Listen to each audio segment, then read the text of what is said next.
자, 여러분 안녕하세요. 황진모입니다. 자, 이번 제 40강입니다. 법인세법 소득처분에 대해 한번 설명해 보도록 하겠습니다.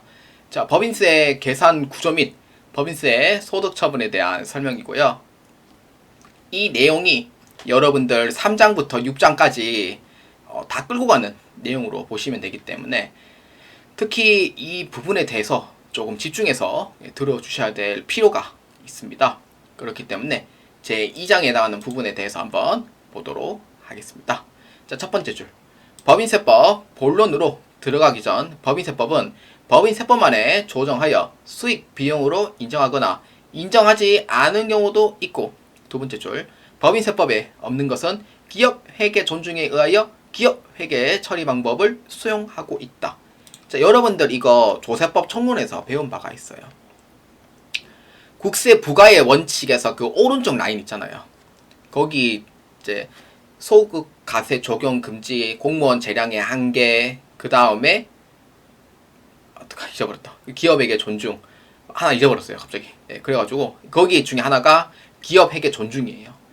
그래서 법인세는요, 우선순위가 뭐냐면은 첫 번째는 세무 쪽 기준을 우선순위로 보는 거죠, 당연히. 왜냐면은 아니 나는 세무예요. 난 세무 쪽 기준으로 당연히 봐야 되는 게 먼저 아니겠어요?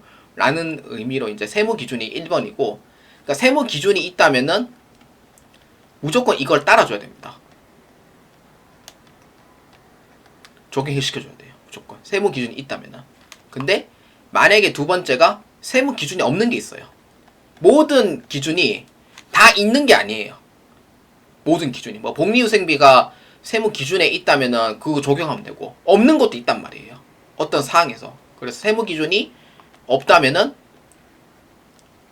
기업에게 기준에서 존중해주겠다는 거예요.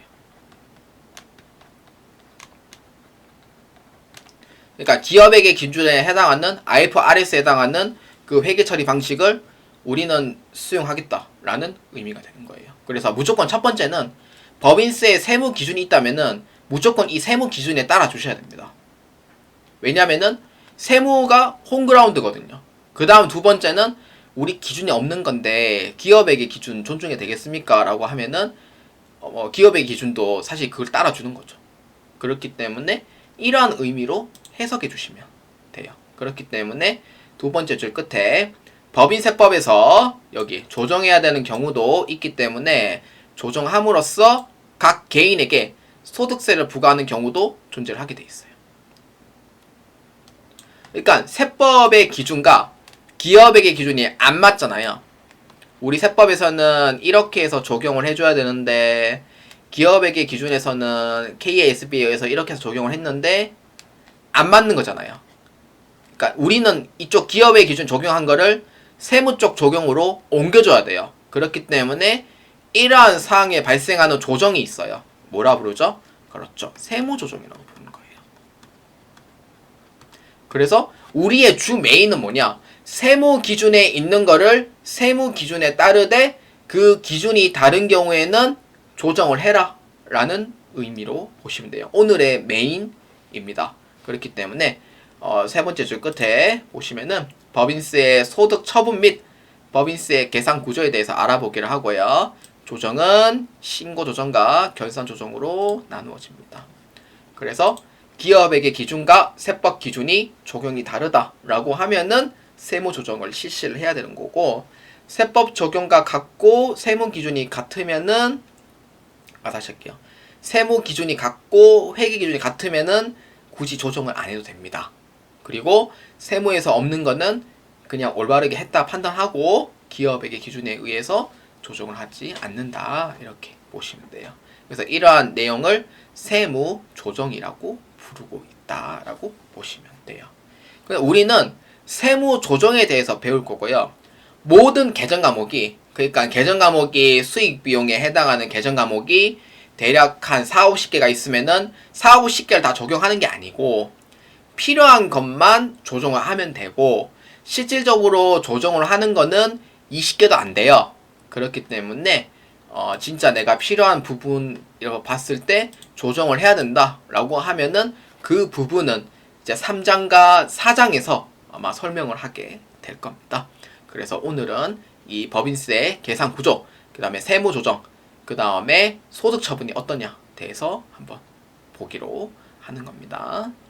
자, 1번 법인세법의 계산 구조입니다. 자, 법인세는요, 첫 번째 줄 당기 순이익부터 시작합니다. 그래서 각 세무 조정을 거쳐 최종적으로 납부할 금액이 결정되는 거예요. 그래서 구조는 한 것 같아요. 당기 순이익부터 시작해서요, 회계 조정과 세무 쪽이 다르면은 우리는 세무 조정이라는 걸 해줘야 돼요. 그래서 이 부분이 여러분들이 배우는 3, 4, 5장, 6장까지 배우게 될 거예요. 7장에 있는 부분도 있고요.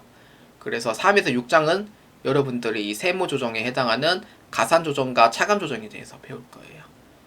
엄청 힘들 겁니다, 처음에는. 예, 막 무슨 말인지 모를 수도 있어요. 예, 제가 얘기하는 게 무료 강의인데도 불구하고 이해가 잘 안 돼요라고 얘기하는 경우가 많을 거예요. 유료 강의도 이해되냐? 라고 했을 때, 뭐, 이제 알려주시는 분들마다 다르긴 하죠, 사실은.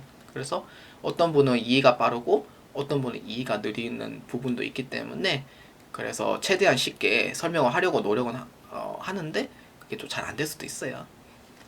그 다음에 2월 결성금, 비과세, 소득공제 있다면은 그거 다 빼주는 거예요. 2월 결성금은 2019년부터 15년인데 잘못 적었어요. 2020년부터 15년.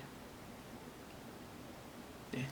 2019년 12월 말까지는 10년이에요. 2020년부터고 제가 잘못 적었어요. 그리고 공제 한도는 중소기업 100%, 그 외에는 80%. 이게 한번 100% 통합하다가 어느 순간 60%를 잡아놨다가 그 다음 또 분류해놨다가 또 다시 바꿔놓은 거예요. 중소기업 100%, 회생기획 100%, 나머지 중소기업 이상은 80% 이렇게 잡아놓은 거예요. 좀 이제 좀 간편하게 잡아놨기 때문에 보시는 게 좀 편해요. 예전에는 좀 불편했거든요. 뭐 60%까지 잡고 이래가지고 좀 불만이 많았겠죠. 그리고 이제 여기서 얘기하는 이제 과세 표준에서 세율을 적용합니다. 세율은 9에서 24%. 원래 3단계였다가 한 단계 늘렸어요. 4단계로 늘렸습니다. 2024년부터 하다가 법령이 이제 나오면서 24%로 신설됐고요. 그래서 산출세액을 하다가 세액 감면 및 세액 공제, 가산세 더해주고 감면분 추가 납부세액, 그 다음에 결정세 기납부세액까지 하면은 여러분들이 배우는 이 7장에서 이 부분을 배우게 될 거예요. 그렇기 때문에 오늘 배우는 내용은 간편한, 그러니까 세무 조정하기 전 단계에 대한 설명으로 보아주시면 됩니다. 자, 그래서 우리는 이제 두 번째인 이 세무 조정에 대해서 한번 개념에 대해서 설명해 보도록 할게요. 기본 개념. 여러분들이 세무 조정이라고 하면은 도통 무슨 말인지 모르는 게 사실 맞아요. 아니, 다 알면은 다 천재게요. 네, 그러니까 처음에 들었을 때 아씨 무슨 말이냐 이러면서, 그리고 욕 나오는 거는 당연한 거예요, 사실. 그렇기 때문에 세무 조정은요, 가산 조정과 차감 조정이 있는데 아까 얘기했듯이 세무를 기준으로 잡아요. 세무 기준이 이제 되고 회계 쪽에서 우리가 처리했는데 세무랑 안 맞는 게 있단 말이에요. 그래서 안 맞는 거를 이러한 부분에서 조정을 하는 게 뭐라 했었죠? 세무 조정이라고 했었죠. 그거에 대한 설명인 거예요. 개념은 우리의 세무 기준이 안 맞는데요, 우리 세무 기준에 대해서 맞도록 할게요, 조정하면 되지요 라는 의미가 돼요. 그래서 이러한 의미가 세무 조정이다 라고 보시면 되는 거예요. 그러니까 개념만 이해하면 돼요. 이거는 뭐 거창하게 설명해가 세무 조정은요 그냥 조정하면 돼요 이렇게 얘기하는 사람 없어요, 절대로. 그래서 세무 기준에 부합하게 맞추는 거예요, 맞추는 거. 그러니까 회계 쪽을 처리했는 거를 우리 세무 기준에 맞추겠다는 의미가 되는 거예요. 그게 바로 세무 조정이다 라고 보시면 돼요. 그래서 세무 조정은 크게 두 개를 나눠져요. 뭘로? 신고 조정과 결산 조정으로 나눠져요. 신고 조정은요 강제 조정이라고 또 부르기도 하고요. 결산 조정은 강제가 아니고 결산 서상에 작성돼 있으면은 오케이 인정해 줄게 라는 의미로 좀 약간 좀 세무 쪽에서 좀 자비가 좀 있어요, 사실. 그렇기 때문에 두 번째 줄에 자 읽어볼게요. 내국법인의 각 사업연도 소득은 그 사업연도에 속하는 입금 총액에서 여기 적으면 돼요. 사업연도에 속하는 송금 총액을 뺀 금액으로 한다. 이게 바로 세무조정이에요. 그러니까 우리가 세무 쪽에서 인정되는 그러니까 입금 총액에서 이제 세무 쪽에서 인정을 하는 송금 총액을 빼가 우리는 그 세무 기준에 맞는 것을 조정하겠다라는 의미가 되는 거예요. 그게 바로 뭐예요? 세무 조정이다 라는 의미가 되는 거예요. 이거 이해하면은 여러분들 거의 이해했다고 생각하면 돼요. 이 내용에서. 자, 세무조정하는 이유가 뭐예요? 세무 쪽 기준을 맞추기 위해서요 라는 부분이다 보시면 돼요. 그래서 계속 읽어보면은 내국법인의 각 사업연도의 결성금은 그 사업연도의 송금 총액이 입금 총액을 초과하는 경우에 그 초과하는 금액, 그러니까 적자죠 말 그대로. 2월 결성금은 각 사업연도 개시일 전 발생한 각 사업연도의 결성금으로 과표 계산을 할 때 공제되지 않은 금액으로 한다. 여러분들이 이 2월 결성금하고 결성금은요 굳이 아실 필요는 없는데 그냥 읽어만 보셔도 돼요. 근데 제가 원하는 내용은 이 세무조정에 대한 개념은 꼭 알고 계셔야 돼요. 이걸 알고 들어가셔야 돼요 무조건. 그래야지 아, 이 부분은 세무조정을 해야 되는구나 라는 걸 이제 어느 정도 이해를 한다는 거예요. 근데 이것도 모르는데 3장에 있는 부분을 이해할 수 있겠냐? 힘들걸요. 그래서 이러한 세무조정을 하는 이유는 꼭 알고 계신다는 거예요. 그래서 마지막 줄을 줄 거면 돼요. 결산서상의 당기순이익과 법인 세법상 따른 각 사업연도 금액의 사이의 차이를 조정하는 것이 뭐냐? 세무조정이란다. 그래서 세무기준과 회계 처리를 봤을 때 다른 기준이다. 다르다. 라고 했을 때 그 부분을 조정을 하는 거예요. 그게 바로 세무조정이다. 세무조정은 크게 두 가지. 신고조정과 결산조정으로 나누어지더라. 이렇게 보시면 되는 거예요. 그래서 밑에 줄에 교수님이 얘기를 하는 거죠. 위에 부분을 읽어보시면 이해를 할 거예요. 근데 이 부분 줄 거면 돼요. 기준이 다르면 조정하는데 입금 산입, 송금 불산입은 입금 총액, 입금 불산입과 송금 산입, 송금 총액으로 세무 기준이에요. 기준점 누구예요? 세무 기준이라 했었죠. 제가. 세무 기준으로 다시 조정해가 결정을 하는 거예요. 그래서 교수님 말씀을 잘 기억을 해달라는 거죠.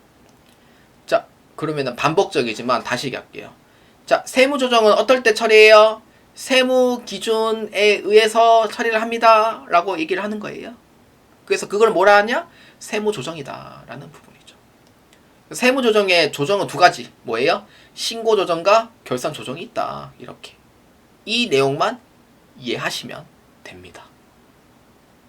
자, 이렇게 해서 여러분들이 조금 이해했다고 생각하고 그 다음 내용으로 넘어가도록 하겠습니다.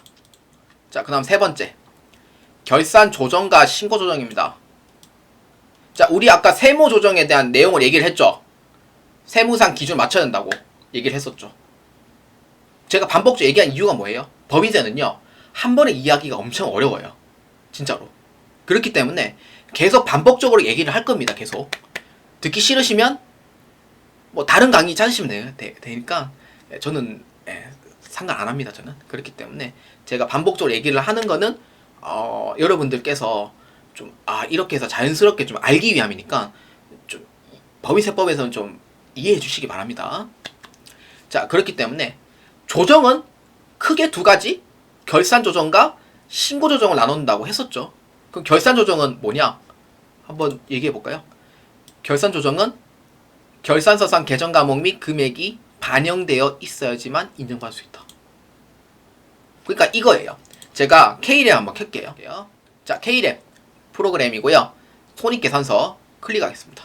자, 여러분들이 결산조정이 뭐냐?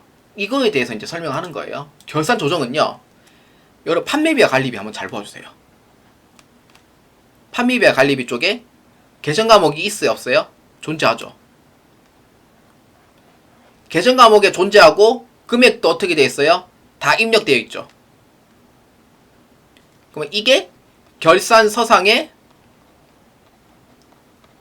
반영이 돼 있다 라는 의미가 뭐예요? 이게 바로 세무 쪽에서 봤을 때 결산 조정이다 라는 의미가 되는 거예요. 이해되실까 생각해요. 결산 조정은 손익계산서하고 재무상태표에서 금액이 딱 찍혀 있어야 돼요. 금액이 찍혀 있는 것만 인정을 하는 게 결산 조정이다 라고 보시면 돼요. 그럼 이해가 되겠죠?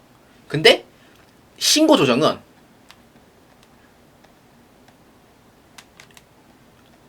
결산서상의 금액에 안 찍혀 있는 거예요. 존재하지 않을 때 세무 쪽에서 조정을 하는 거예요. 이게 바로 신고 조정이라고 불러요.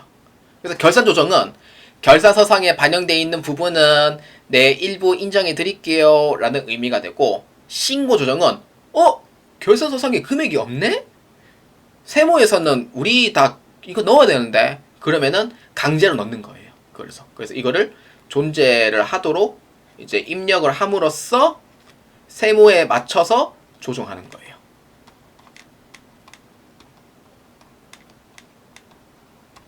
그래서 이게 신고 조정이다 라고 보시면 돼요. 그러니까 개념 이해되시죠?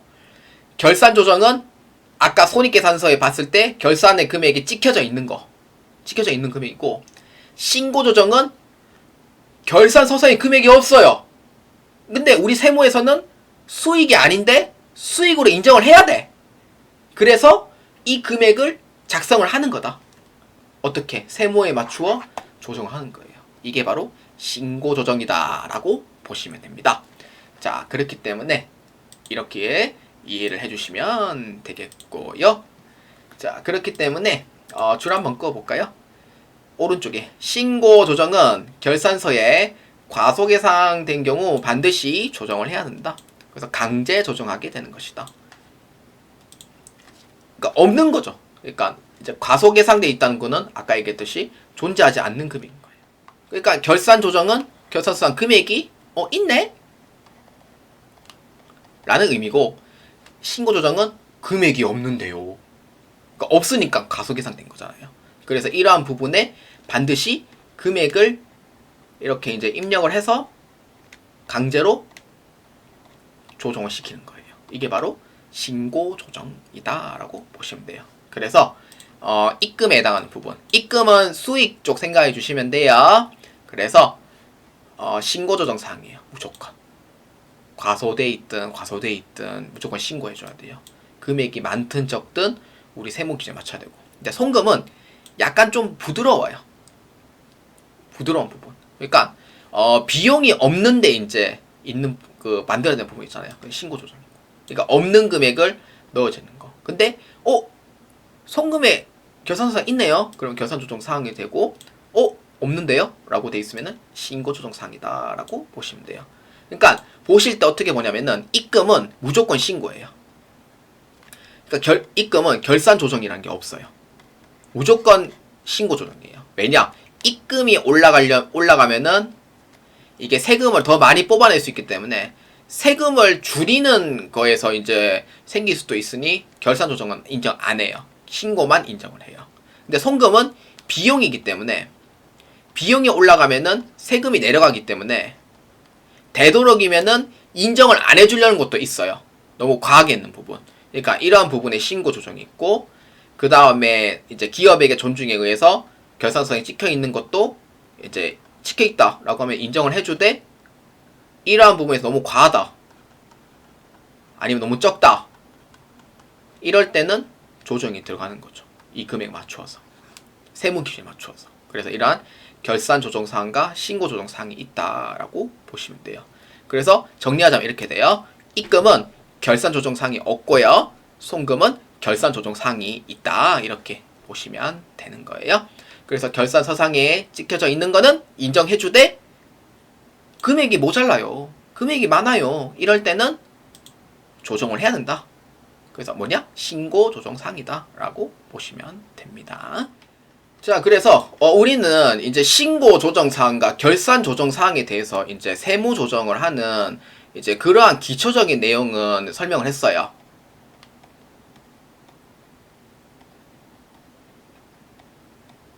그래서 이러한 부분에 이제 조정을 함으로써 그러니까 결산 조정은 조정을 할 때 이제 이러한 부분에 처분은 없어요. 왜냐면은 이러한 부분에 송금으로 인정이 되기 때문에 조정을 안 하는 부분이 많거든요. 근데 결산 조정이라 하더라도 너무 금액이 적거나 너무 많은 경우에는 결국에는 강제 조정이 들어갈 수밖에 없어요. 그럴 때는 조정을 하는 거죠. 그리고 이제 신고 조정에 해당하는 부분은 무조건 조정인 거죠. 그래서 이러한 부분에 대해서 이제 소득 처분이라는 게 있습니다. 오른쪽은 잘 안 적혀요. 이게 팅가 버리더라고요. 펜이. 그래서 소득 처분이라는 게 있어요. 그러니까 나는 조정했어요. 자, 조정하는 것까지 했는데 이 소득 처분이라는 게 있다는 거예요. 예를 들어서 이거예요. 예를 들어서 수익으로 과소했네. 그러면 뭐예요? 신고 조정이죠. 신고 조정 해가지고 금액을 입력을 해요. 100만 원 정도 과소했어요. 100만 원. 그럼 이게 이제 신고 조정이 되는 거죠. 100만 원. 그래서 그 오른쪽에 보면은 이제 여기에 이제 소득 처분이라는 게 있는 거예요. 소득 처분은 이렇게 해서 누구로 할 거냐? 라는 게 이제 소득 처분인 거예요. 누구로 할 거냐? 왜냐면은 법인세 조정에 의해서 할 때 이제 이거는 입금인 건 맞고 이거는 송금인 건 맞는데 그 입금과 송금이 되는 그 내용을 적는 게 소득 처분인 거예요. 뭐 때문에?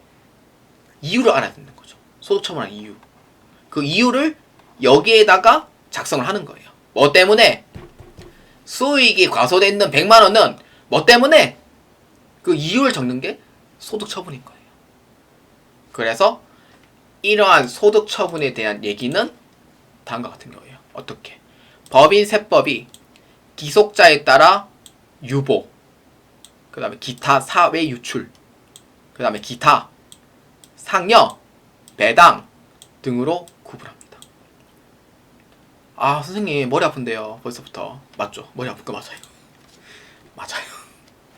이때 이제 학원에서 이제 실강하잖아요. 이제 훈련교사 그만뒀으니까 실강하면요 표정이 이때부터 안 좋아져요. 이렇게 돼요. 아씨 이러면서 내인이 했나 이러면서 진짜 이런 표정이 돼요. 진짜로. 근데 법인세법은 여러분들 알아야 돼요. 세무사 사무실 취업하려면 알아야 돼요. 어차피 알게 돼 있어요. 그래서 미리 배워놓는다고 생각하고 긍정적으로 생각하자고요. 그래서 법인세법은 그 기속자에 따라서 이렇게 구분하는 거예요. 100만 원이 과소됐는데 그 과소된 이유를 알잖아요. 뭐 때문에?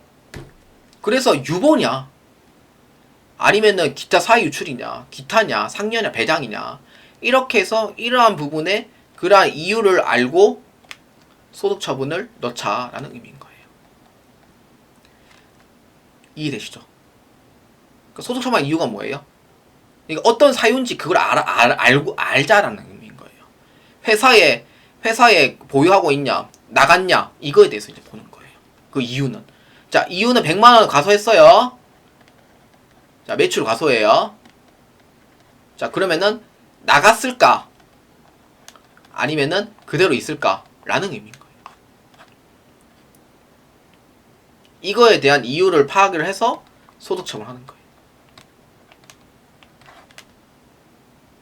그래서 나눠지는 거죠. 이렇게. 그래서 첫 번째 줄 그 끝에 보시면은 각 사항에 따라 유출되는 경우도 있고 유출되지 않은 경우도 있어요. 유출했냐? 유출 안 했냐? 그 이유를 보는 거예요. 그거를 따라서 소득 처분이 결정이 되는 거예요. 그래서 3장부터 본격적으로 시작을 할 거고 이 사유는 하다 보면은 기억나요. 근데 내가 오늘 당장에 유보는 사내에 보유하고 있는 거고요. 기타 사회 유출은 나갔고요. 기타 나갔고요. 상여는 월급이 같은 거고요. 배당은 소득세 배웠는 그 배당이고요. 그러니까 이렇게만 알면 되고 그거를 하는 소득 처분에 대해서 오늘 이거를 완벽하게 마스터해야 되겠다 하면은 그건 어리석은 방법이에요. 나중에 3장에서부터 시작할 때 왜 소득 처분이 이렇게 되는지까지는 자연스럽게 알게 될 거예요. 헷갈릴 수도 있어요. 근데 헷갈리는 건 어쩔 수는 없고 근데 그걸 올바르게 잡아 나가기만 하면 돼요. 그래서 이러한 부분에 간편한 개념 정도만 이해해 주시면 됩니다. 왜 이렇게 하냐 이것만 알아라 라는 의미인 거예요. 그러니까 처음부터 이거를 다 알려고 해서 설명하면은 저도 고려대학교 갔죠. 저도 고려대 갈 실력이 안 돼서요. 그 대구대 간 거예요 그냥. 대구대 비하하는 건 아닌데 저는 원래 대구권에 있는 대학교 가고 싶었고 사실 대구 사람이니까 그런 의미도 있었고 원래는 인천대 가고 싶었거든요. 원래 인천대 가고 싶었는데 인천대에서 수시 모집이니까 한 명밖에 안 뽑는 거예요.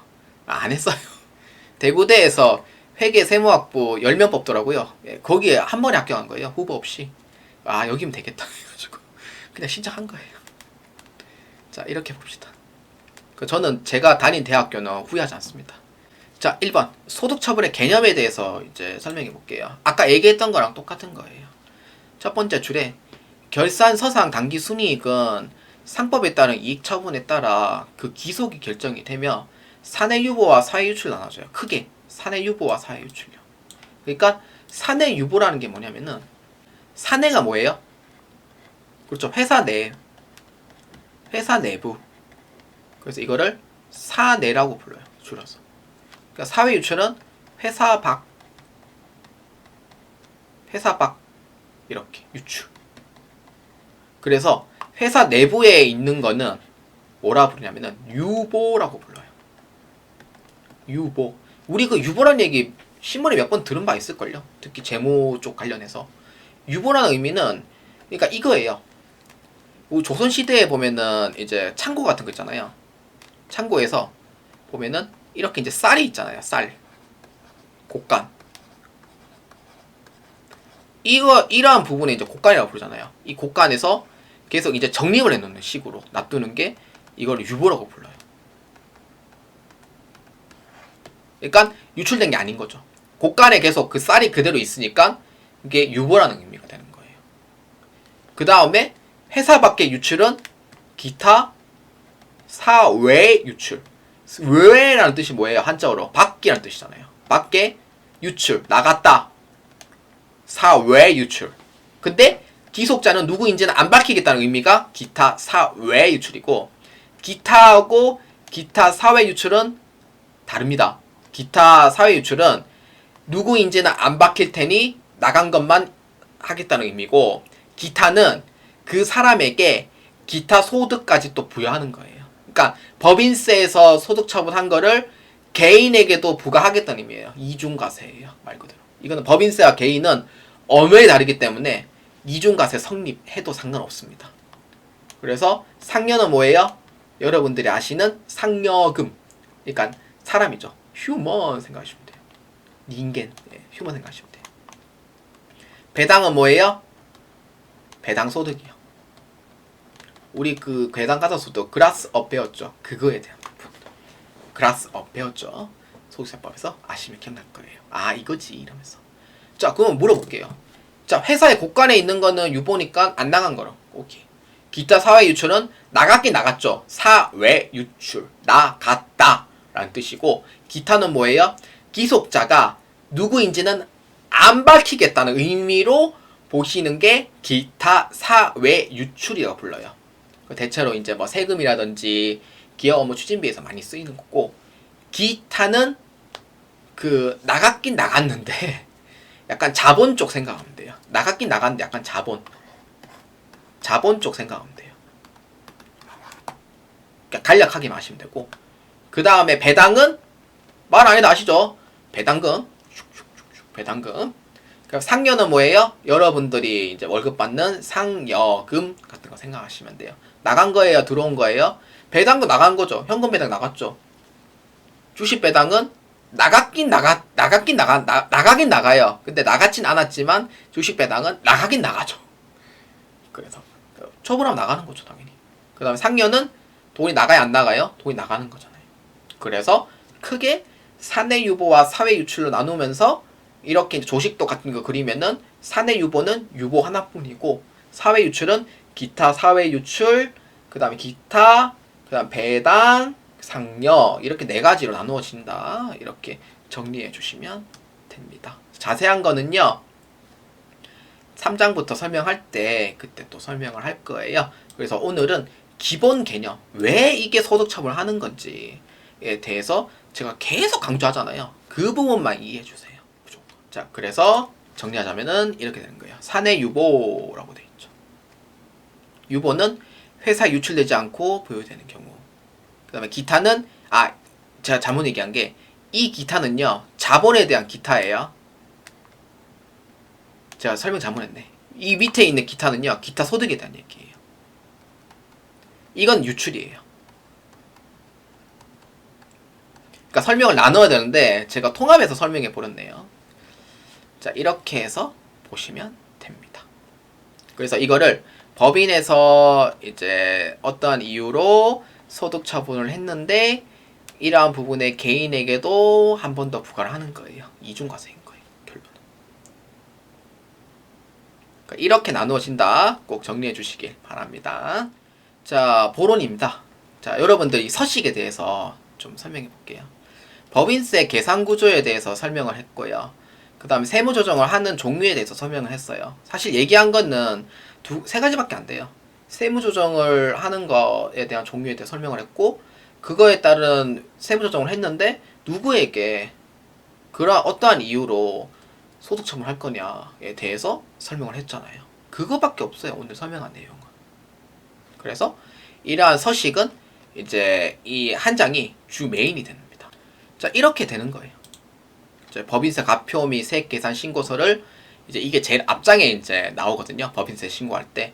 그래서 이러한 부분에 대해서 이제 총괄적으로 이제 납부할 금액과 그다음에 이러한 부분에 이제 서식이 이제 세무 조정을 하고 이렇게 이제 마무리가 될 때 그때 이제 이 표가 이제 작성이 되는 거예요. 이거는 세무사 사무실 직접 경험해 보시면은 무슨 말인지 한 번에 이해될 건데 이제 이게 주 메인이다 서식 중에서 이렇게 보아주시면 됩니다. 그러니까 메인이 한 장이고 서브가 수십 장, 수백 장이 돼요. 법인세 신고할 때는. 그래서 법인세가 시간이 가장 많이 소요가 돼요. 자, 그래서 이제 이러한 작성이 이제 법인세 가표 및 세액 조정 계산서라는 부분을 이제 여기서 작성을 또 하는 거죠. 그래서 아까 법인세 계산 구조에 대한 설명이 이 서식에 의해서 이제 반영이 되는 거예요. 그래서 이걸 그냥 보아주시기만 하면 되고요. 그 다음에 자본금과 적립금 조정명세서 가표인데 사실 이거는 그렇게 중요한 내용은 아니고요. 이 부분이 가장 중요해요. 우리가 이제 세무 조정할 때 자본금과 적립금 조정명세서 을표는요 유보에 관련된 것만 입력을 해요. 그래서 유보에 관련된 부분을 이제 입력을 함으로써 이렇게 해서 이제 반영되는 서식인 거예요. 그러니까 세무 조정이죠. 세무 조정을 해가지고 이제 이러한 금액이 나오고 그 다음에 어떠한 이유로 소득 처분을 했을 때 이제 회사에서 이제 보유하고 있다, 유출된 게 없다라고 했을 때 유보가 되는 거예요. 그래서 이러한 부분에 작성하는 서식이 바로 이 적립금과 조정명세서 을표다라고 보시면 돼요. 그래서 을표의 서식이 너무 많다라고 하면은 갑을 병정, 병표, 정표 이렇게 해서 또 나누어집니다. 그래서 세무조정은 이렇게 해서 반영이 된다라고 보시면 돼요. 자, 오늘 설명은 여기까지 진행하도록 하겠습니다. 오늘의 설명한 내용은 두 가지밖에 없어요. 세무조정을 하는 그러한 이유, 세무조정을 하는 그러한 종류, 그러니까 결산조정과 신고조정 어떤 건지 개념만 잘 이해해 주시면 돼요. 왜 조정하는지, 세무 기준에 맞춰서 한다는 거. 그 다음에 소득 처분하는 거는 왜 이게 어떤 사항에서 소득 처분하냐, 그러한 이유를 밝히기 위해서 작성하는 거다라고 보시면 돼요. 그래서 크게 외부에 유출한 것도 있지만 내부에 그냥 보유하는 것도 있다. 그러한 종류가 어떤 건지만 그 개념만 이해해 주시면 되겠습니다.